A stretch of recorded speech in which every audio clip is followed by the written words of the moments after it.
പ്രിയപ്പെട്ട കൂട്ടുകാരെ, 9ാം ക്ലാസ്സിലെ ഗണിതത്തിൻ്റെ 2ാം അധ്യായം പുതിയ സംഖ്യകൾ അതിൻ്റെ പുതിയ വീഡിയോയിലേക്ക് എല്ലാവർക്കും സ്വാഗതം. നമ്മൾ ഇന്ന് ടെക്സ്റ്റ് ബുക്കിലെ 29ാം പേജിലെ 2ാമത്തെ ചോദ്യമാണ് ഡിസ്കസ് ചെയ്യുന്നത്. അതിൽ നമുക്ക് ഒരു സമഭുജ ത്രികോണം തന്നിട്ടുണ്ട്.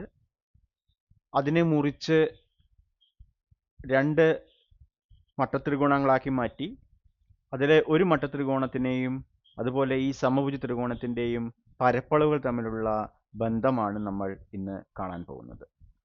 നമുക്ക് വീഡിയോയിലേക്ക്, അതായത് ചോദ്യത്തിലേക്ക് കടക്കാം.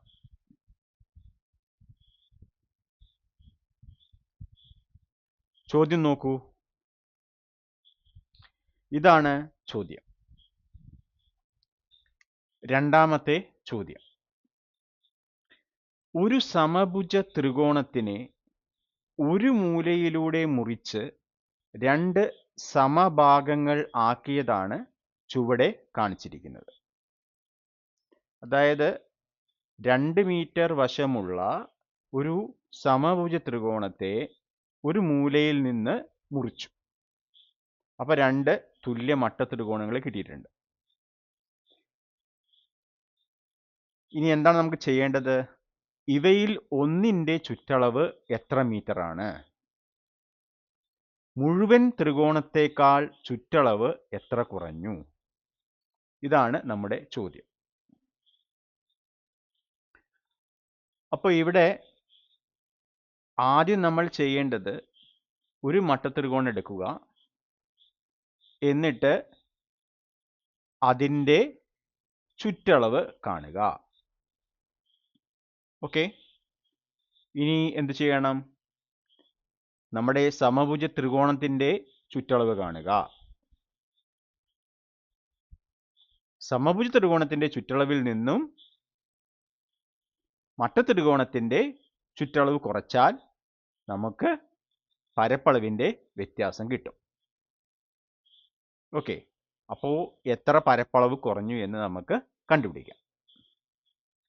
അപ്പം നമുക്കിത് ചെയ്തു തുടങ്ങിയാലോ? അപ്പോൾ ആദ്യം നമ്മൾ എന്താണ്, ഇതിൽ നിന്നും ഒരു മട്ടത്രികോണം എടുക്കുക. ഓക്കെ, അപ്പോൾ നമുക്ക് ഈ മട്ടത്രികോണത്തിനെ എടുക്കാം. ഓക്കെ,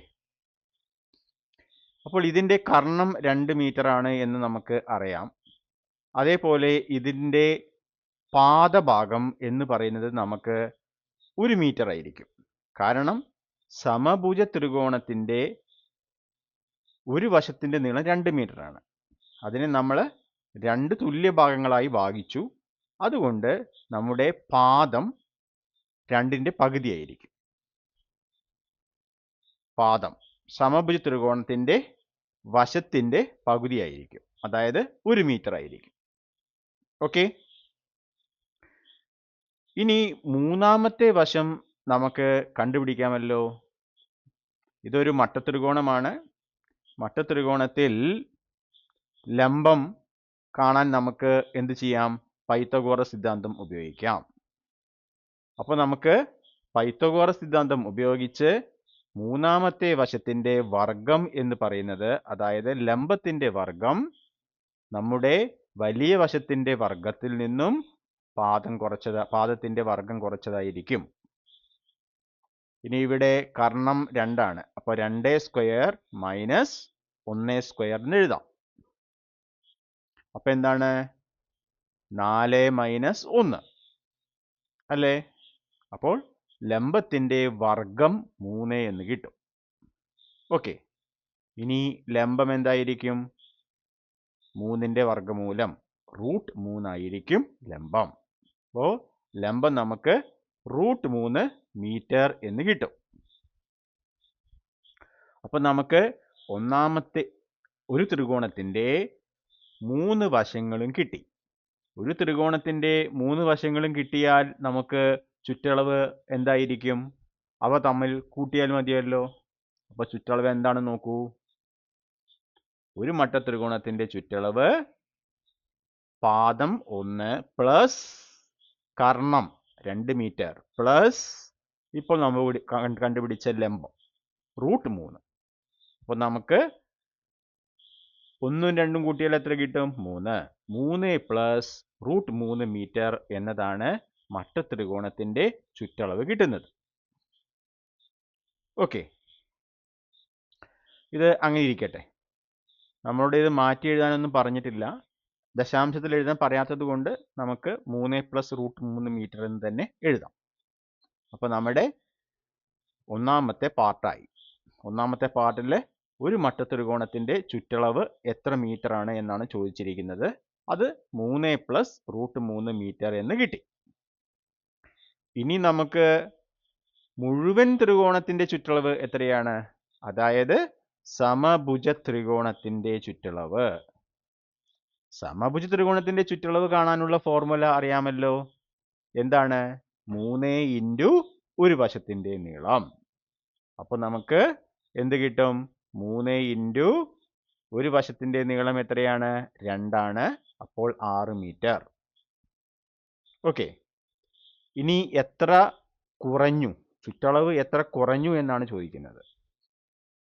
അപ്പോൾ നമ്മുടെ സമഭുജ ത്രികോണത്തിൽ നിന്നും ഒരു മട്ടത്രികോണത്തിനെ മുറിച്ചു മാറ്റിയാൽ ആ സമഭുജ ത്രികോണത്തിന്റെ ചുറ്റളവ് കുറയുമല്ലോ. വേറൊരു സാധനമായിരിക്കില്ല കിട്ടുക. അപ്പോൾ നമുക്ക് എത്ര ചുറ്റളവ് കുറഞ്ഞു അത് കാണാൻ എളുപ്പമല്ലേ. നമ്മുടെ സമഭുജ ത്രികോണത്തിന്റെ ചുറ്റളവിൽ നിന്നും ഒരു മട്ടത്രികോണത്തിന്റെ ചുറ്റളവ് കുറച്ചാൽ മതി. അപ്പോൾ നമുക്ക് എന്ത് കിട്ടും? കുറഞ്ഞ ചുറ്റളവിന്റെ അളവ് സമഭുജ ത്രികോണത്തിന്റെ ചുറ്റളവായ 6 മൈനസ് ഒരു മട്ടത്രികോണത്തിന്റെ ചുറ്റളവ്, അത് 3 പ്ലസ് √3. അപ്പോൾ എന്താണ്? 6ൽ നിന്ന് 3 കുറയ്ക്കുക. അപ്പം നമുക്ക് എന്ത് കിട്ടും? 3 എന്ന് കിട്ടും. പിന്നെ അവിടെ എന്തുണ്ട്? മൈനസ് √3 ഉണ്ട്. അപ്പോൾ 3 മൈനസ് √3 ആയിരിക്കും കുറഞ്ഞ ചുറ്റളവിന്റെ അളവ്. ഓക്കെ, ഇത് നമുക്ക് എന്ത് ചെയ്യാം? ദശാംശത്തിലേക്ക് മാറ്റി എഴുതാം. ഓക്കെ, അപ്പോൾ √3ന്റെ വില നമുക്കറിയാമല്ലോ. എത്രയാണ്? 1.732 എക്സെട്ര. അപ്പോൾ നമുക്ക് എന്ത് ചെയ്യാം? 3 ദശാംശത്തിനായി കാണാം. അപ്പോൾ ഈ 3ൽ നിന്നും നമ്മൾ എന്ത് കുറയ്ക്കുകയാണ്? 3ൽ നിന്നും ഇത് കുറയ്ക്കുകയാണ്. 3 ദശാംശം. അപ്പോൾ നമുക്ക് 3.000 മൈനസ് 1.732. അപ്പോൾ എത്ര കിട്ടും? 8. ഇവിടെ 9ൽ നിന്നും 3 പോയാൽ 6. 9ൽ നിന്ന് 7 പോയാൽ 2. ഇവിടെ ഇനി 2ൽ നിന്ന് 1 പോയാൽ 1. അപ്പോൾ നമുക്ക് എന്ത് കിട്ടും? 1.268 മീറ്റർ. അപ്പോൾ കുറഞ്ഞ ചുറ്റളവിന്റെ അളവ് 1.268 മീറ്ററിന് ഏകദേശ തുല്യമാണ്. ഓക്കെ, മനസ്സിലായല്ലോ. ഇതാണ് നമ്മുടെ രണ്ടാമത്തെ ചോദ്യം ഉണ്ടായിരുന്നത്. അപ്പോൾ ഇതിൽ ആദ്യം നമ്മൾ എന്ത് ചെയ്തു? മട്ടത്രികോണത്തിന്റെ ചുറ്റളവ് കാണാൻ 3 വശം ആവശ്യമാണ്. 2 വശമേ നമുക്ക് തന്നിട്ടുള്ളൂ. മൂന്നാമത്തെ വശം നമ്മൾ എന്ത് ചെയ്തു? പൈത്തഗോറസ് സിദ്ധാന്തം ഉപയോഗിച്ച് കണ്ടുപിടിച്ചു. ഓക്കെ, അതിനുശേഷം നമ്മുടെ സമഭുജ ത്രികോണത്തിന്റെ ചുറ്റളവ്. സമഭുജ ത്രികോണത്തിന്റെ ചുറ്റളവ് 3 ഇൻറ്റു വശമാണെന്ന് നമുക്കറിയാം. അതും കണ്ടുപിടിച്ചു. എന്നിട്ട് അത് സമഭുജ ത്രികോണത്തിന്റെ ചുറ്റളവിൽ നിന്നും മട്ടത്രികോണത്തിന്റെ ചുറ്റളവ് നമ്മൾ കുറച്ചു. അപ്പോൾ നമുക്ക് കുറഞ്ഞ ചുറ്റളവിന്റെ അളവ് കിട്ടി. അതിന് നമ്മൾ എന്തു ചെയ്തു? √3ന്റെ ഏകദേശ വിലയായ 1.732 ഉപയോഗിച്ച് കുറച്ച് നമുക്ക് എന്ത് കിട്ടി? ദശാംശ രൂപത്തിൽ കിട്ടി. ഓക്കെ, അപ്പോൾ നമ്മുടെ കുറഞ്ഞ ചുറ്റളവ് ദശാംശ രൂപത്തിൽ 1.268 മീറ്റർ എന്ന് കിട്ടും. ക്ലിയർ ആണല്ലോ?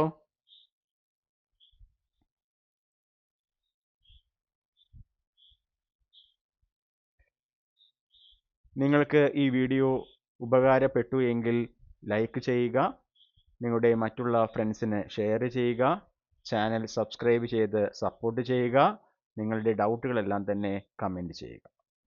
അപ്പോൾ എല്ലാവർക്കും നന്ദി, താങ്ക് യു. നമ്മൾ മൂന്നാമത്തെ ചോദ്യവും നാലാമത്തെ ചോദ്യവും അടുത്ത 2 വീഡിയോകളിലായി ചെയ്യുന്നതായിരിക്കും. Okay, by.